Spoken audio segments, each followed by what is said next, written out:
What's up, Bears fans? This is Bird's Eye on the Bears. Welcome to the table. All right. Are the Bears a good team? I think we answered that today, baby. We'll have an intro next week, man, but just rock with me right now, y'all. This is amazing, man. As a Bears fan, I mean, all my Bears fans, man, y'all gotta, come on now. Y'all gotta be feeling good, man, after two seasons losing 10 games in a row. I mean, and it's not just that. I mean, like, what, has it been like 8 years since we've seen a playoff game? Probably about 12, 13 since we won a playoff game, something crazy like that. I think 2010 was the last time we won a playoff game. This is amazing, man. This was a very solid game. The score was 31-28. Bears win. They defeat the Steelers at Soldier Field. Caleb Williams went 19 for 35 for 239 yards and 3 touchdowns. No interceptions. He did turn the ball over, which was huge. On a strip sack by TJ Watt. Can't do that. Got to clean that up. But no interceptions per usual with Caleb. Mason Rudolph a little bit more efficient. 24 for 31 for 171 yards, 1 touchdown, but he had 1 interception and 1 fumble loss. The anticipation for me for this game was, this was our first real test. I mean, it would have been nice to beat Aaron Rodgers, but I would say this, like, Mason Rudolph is a good backup quarterback. It's not like he's like a rookie or a third string quarterback. He's a solid quarterback. He's been playing in the league for a long time, and when he came in last week, he was solid for the Steelers, and did a good job. I think obviously Aaron Rodgers always poses a different threat. He's a Hall of Famer. He owns the Bears, so to say, like, and he's, I mean, I know his record's crazy in Soldier Field. I think, like, I can't remember the stat exactly, but I think it was somewhere upwards of like 15-1 in Soldier Field, something crazy like that. Not just that, but Mike Tomlin and the Steelers, they're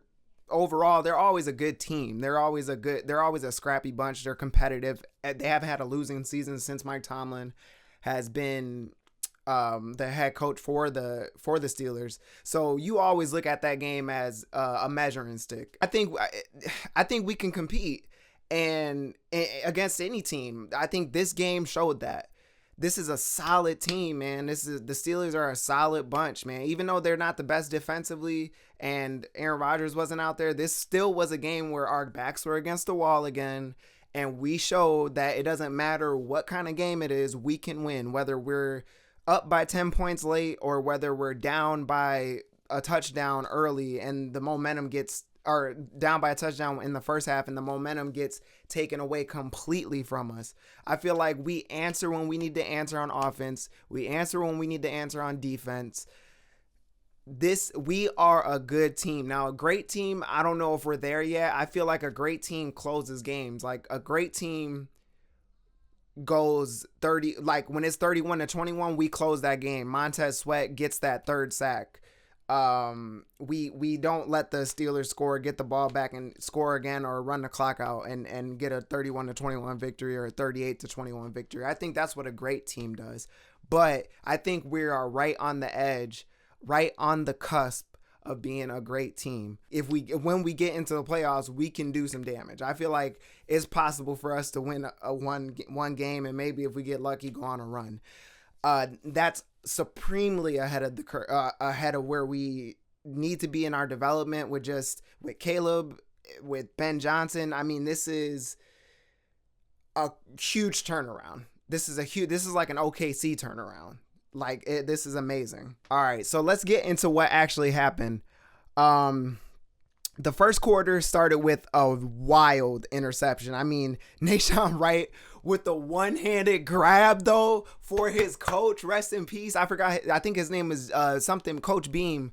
Man, rest in peace to that guy. Nahshon Wright is balling out. He has been a revelation for the Bears. With Jalen Johnson being out, being on the other end of Tyreek Stevenson, this guy's been a revelation. And shout out to Al Harris, bruh.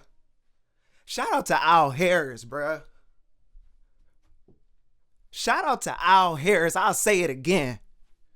This dude deserves way more credit than he's been given this year. He, to me, is the reason why we have our interceptions we lead the league in takeaways. He's the reason to me, bro. Now, the fumbles is one thing, but he is the reason why we lead the league in interception. He is the reason, bro. He's the reason. It's not a coincidence that he goes from Dallas to, and last year in Dallas, they led, I think that I could be mistaken, but Deron Bland led the league in interceptions last year. I could be mistaken, but I know that for a good portion of the season, he led the league in interceptions. Them boys was taking, they might have led the league in interceptions last year as a team. It's no coincidence that he comes from Dallas, where they have hella interceptions. Then he takes his ass to Chicago, where we lead the league in takeaways and interceptions. I don't think that that's a coincidence, man. Al Harris deserves so much more love, and I got to give that man his flowers. He deserves a lot of credit for how these DBs are playing, man. For real. On the next drive, Caleb looked comfortable. The offense with Monangai is like, bro, I think the offense with Monangai running is so much more it just seems like things are clicking when Monangai's in the game. He runs hard. Every time he gets the ball, he runs for like 2-3 yards, but he be falling forward. So a lot of times he gets 4 or 5. On top of that, it just seems like the momentum is different when he's running the game versus in the game running versus Swift. Now, I'm not hating on Swift. He be doing his thing, but I feel like Monangai, I don't know, man. It's just it's the eye test, man. The eye test is just, it just tells me that Monangai, when he's in the game and he's running, the offense just runs so much more smoother. The play action is more effective. That's just my take on it, man. So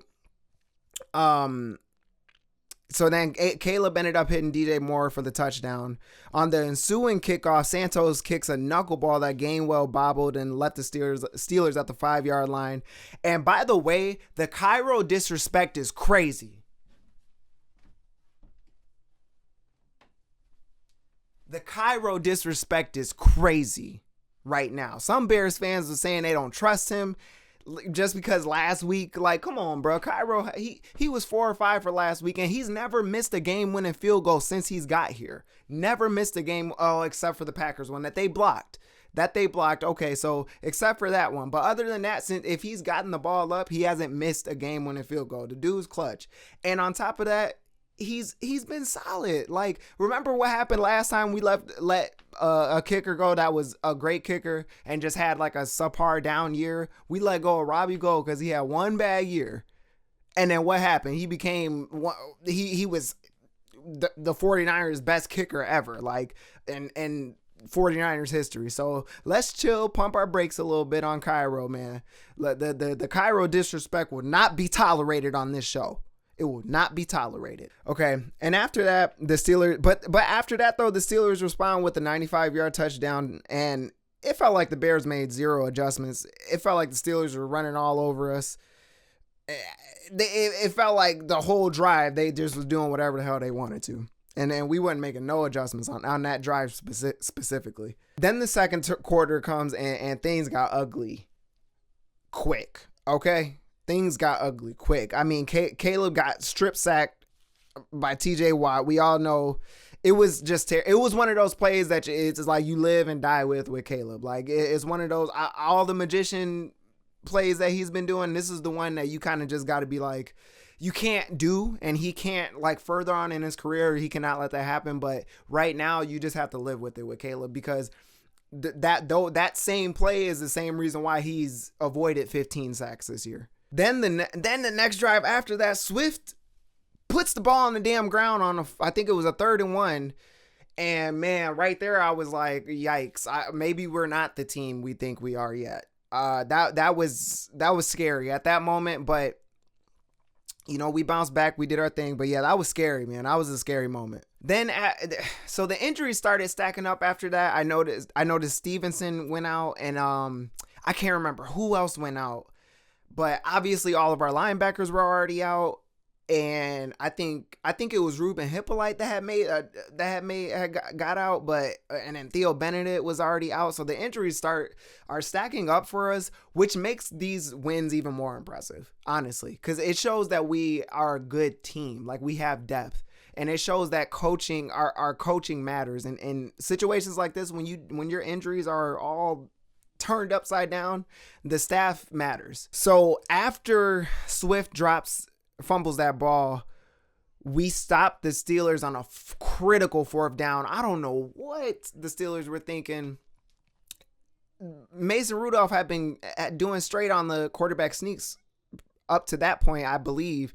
And they put Cam Hayward's little brother, under center, and it looked like he got it on the second, like the aerial view look, but we ended up stopping him, which was huge.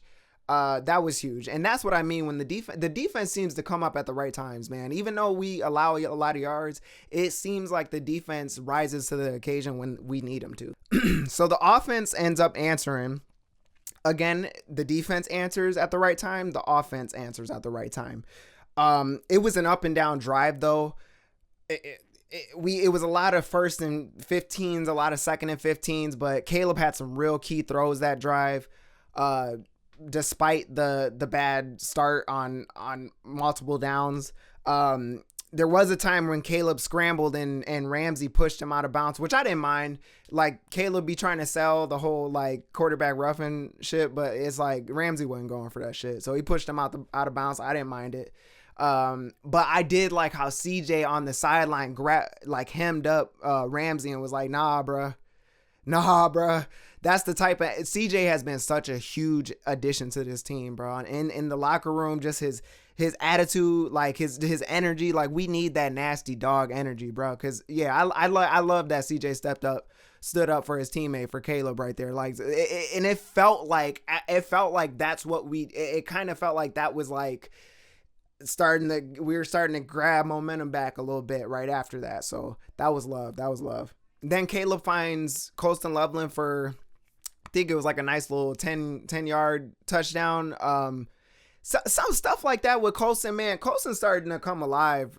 These past 4 weeks, he's really starting to come alive. You can see his confidence growing. I remember when he first started catching the ball, he would like catch it and then be like, but now when he catch it, he looking to stiff arm motherfuckers and shit, elbowing people. I didn't see him. Yeah, he doing his thing. He doing his thing now. So it's good to see Colston.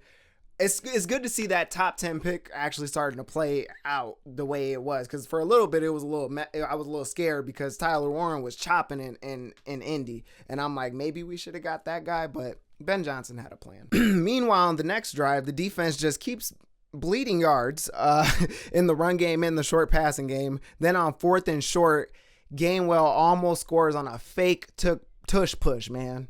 That was some bullshit, man. People gotta start looking out for this because Mark Andrews just did this against the Browns last week. So people gotta start looking out for that, man. And once again, man, the Bears defense looks horrible in late half situations. I mean, terrible. We gotta get that cleaned up. I'm starting to question Dennis Allen just on that point. I was gonna question his long-term decision making and his long-term adjustments, just because it's like, it seems like it's been happening all year, the late half debacles on defense. But what I will say, and when I say late half, I mean like the last 2 minutes.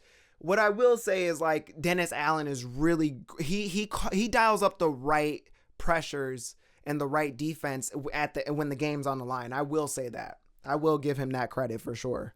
And it seems like he dials up the right defense and the right pressures when we need it most, even throughout the game. So other than the late half debacles. Now our own 2-minute drill, after the Steelers ended up scoring they got to the 1-yard line and ended up scoring.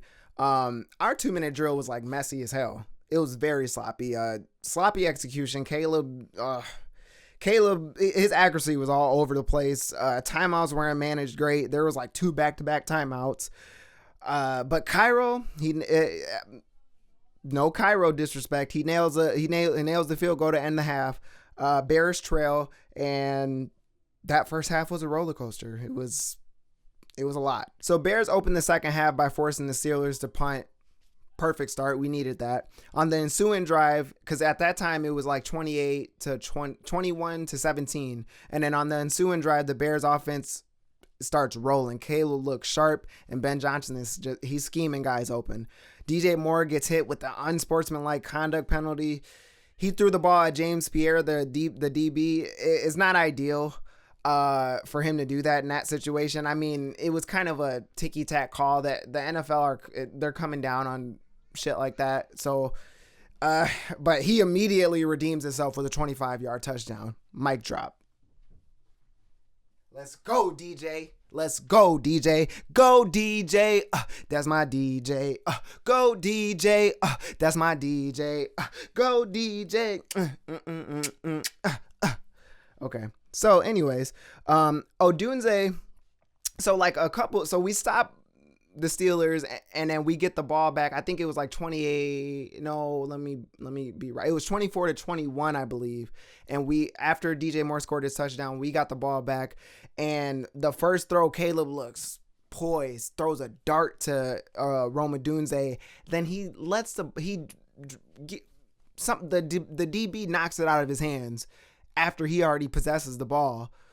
And that's happened a few times this year with Rome, and he needs to get better at holding, more firm at holding that ball. For real, because that's happened a few times this year. And it did cost us at that moment because we had to punt the ball. We ended up punting the ball. I think it was like 4th and 1, and we didn't go for it. So that was costly because those are the things that separates the good teams from the great teams. It's just great teams know how to close out games. That first catch looked like a drive starter. And it looked like Caleb was, oh my God, it looked like he was poised in the pocket when he threw that dart. So you think you catch that ball, it looks like we about to go down the field and score another touchdown, end the game, but instead Rome drops the ball. And now we punt the ball back, and it's still just a 3-point game at that point. So we gotta those little details, man, we gotta clean up in order to be a great team, a championship caliber team. Even DJ Moore on that same drive, catching the ball and not knowing where he's at, he catches the ball and gets tackled. He does get tackled, but I just feel like if he was aware of where he was at, he would have been able to reach out to get that first down or be a little bit stronger when he caught the ball and try to break that tackle. I felt like it's small details like that, man. It seems like the great teams always get those small plays. They always get that extra foot, those extra little small inches, man. And as we know, it's a game of inches. So Steelers get the ball back. Montez Sweat comes up with a huge strip sack, his second of the game. Montez is coming up. He's been slowly on the rise these past 4 or 5 weeks, in which we need because we don't get no pressure on the quarterback. But this game we got to the quarterback, obviously, a little bit more. Obviously there's some pressure because all of our interceptions, but you know what I mean. So fourth quarter, next drive. After that fumble, Caleb is still a little shaky on the easy throws, but overall he's cooking, man. He's fluent. He's running the offense. He's not some throws be like I'd be like, bro, what is going on? But then the next throw would be like a 15-yard dart. So it's a give and take, man. It's a give and take with Caleb. Man, I'm telling you, I love Monangai, man. He runs hard. That drive, we're in the red zone. Dude he's exactly what this offense needs, man. So 2nd and goal, DeAndre Swift gets stuffed. I don't like Swift in those short yardage red zone runs. I really don't. Not those situations. And then 3rd down, Monangai punches it in for a touchdown. Perfect usage for him because he runs so hard. As soon as he gets the ball, he's like shot out of a cannon, like boo, boo, boo, boo, boo, boo, boo, boo, boo, boo. Like I love it. I love that for him. Montez Sweat, he almost closes the game, or at least I feel like this would have helped close the game by sacking Mason Rudolph. This would have been his 3rd sack, and it would have been in our territory. So maybe it would have forced the Steelers to kick a field goal. Maybe not. I don't know. But what I do know is it would have been 2nd and 20, 2nd and 23 is obviously different from 2nd and 10. You know what I mean? So we got it. Those type of things, small details, good from great, man. Freiermuth ends up scoring the touchdown. We get the ball back to try and close the game. But Caleb was missing easy throws, man. It was a delay of game on Caleb missed an easy throw to Adunze over the middle. I mean, if he would have hit him in stride, it would have been a touchdown, probably like a 60-yard touchdown. So you live in you 6'7". you it's a give and take, man. Delay a game on 3rd and 8 wasn't good because that made it a 3rd and 13, which then we had to punt the ball away. It was so the Steelers, man, they had a chance. I think this was like the second to last drive for the Steelers. Mason Rudolph on 3rd and I think it was like 3rd and 2 or 3rd and 3. He like gets like a 50-yard, not 50-yard, but like a 30-yard scramble.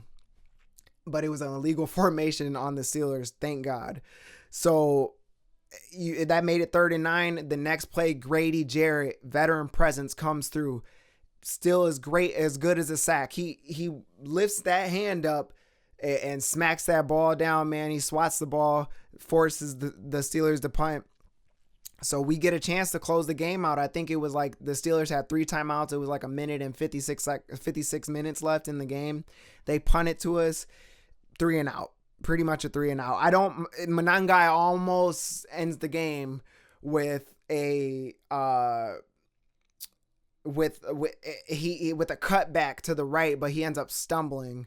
That sucked. If we would have lost the game, that would have been a play that would have been on my mind.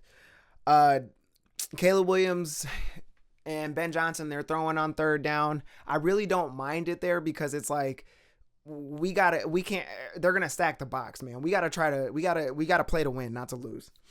We end up not getting it. We have to punt the ball back to the Steelers. I think it was like a minute left and they had no timeouts, 56 seconds left.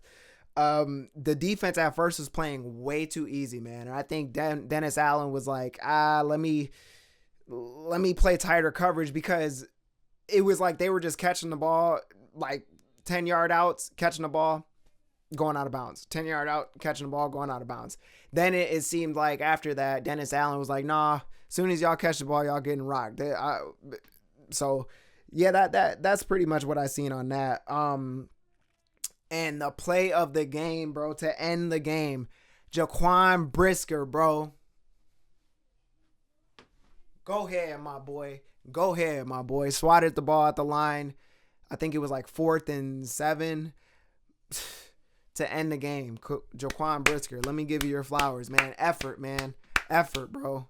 I'm not getting to the quarterback, but I'm going to put my hands up. That's effort, bro. Winning team, man. Winning team. Let's get to our player that impressed, man. Nahshon Wright, bro. This dude has been a revelation, dude. I mean, he's about to get a big payday. He signed a 1-year deal with us. He leads the league right now in turnovers. He has 5 interceptions, 2 fumble recoveries. Bro, this dude, you think about this, right? Nahshon Wright, he came into camp not even sure if he's going to make the roster. You get Terrell Smith.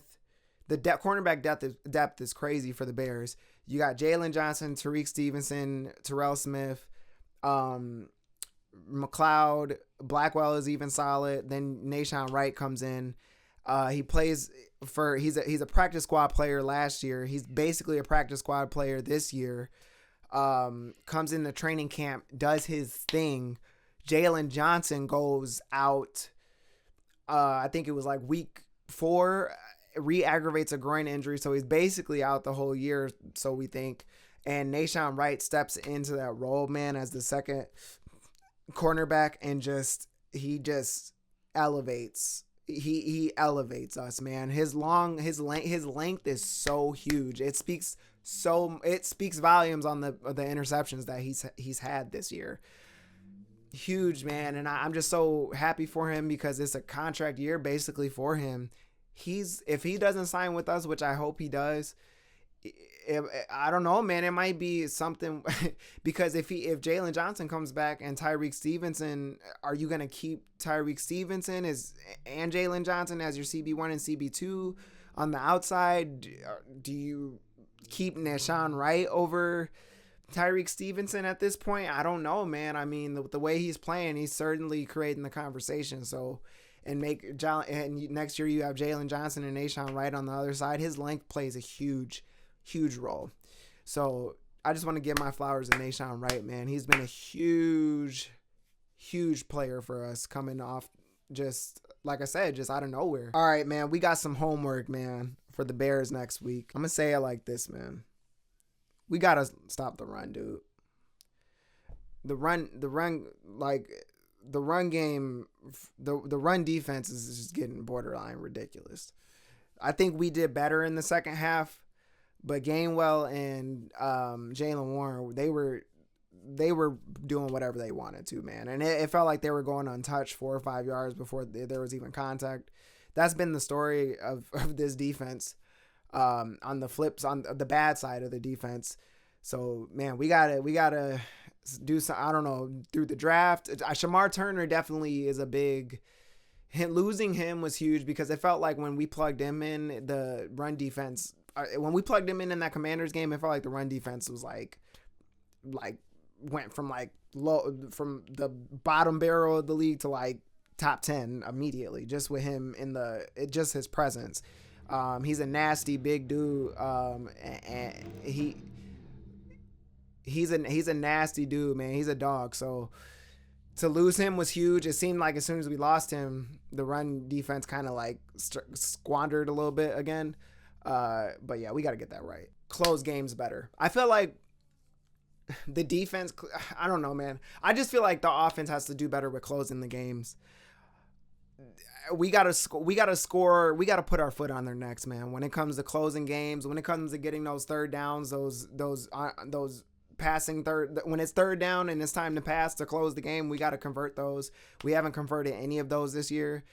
We've given the opposing offense way too many chances to come back and score. Sometimes they do, sometimes they don't. When they do, I wouldn't say luckily, but we've been able to come back and score on our own to end the game. So, we got to get better, man, at closing games, because that separates us from being a good team to being a great team, being playoff ball to championship ball. Gotta close games. It's my favorite segment, man. I ain't gonna lie to you. Let's see if Annie or Peter said anything about us, man. I gotta see, bro. I gotta see if they said anything about us. Please give us our respect. We deserved it. We deserve it, man. After this game, we deserve it, man. No love from Peter, bro.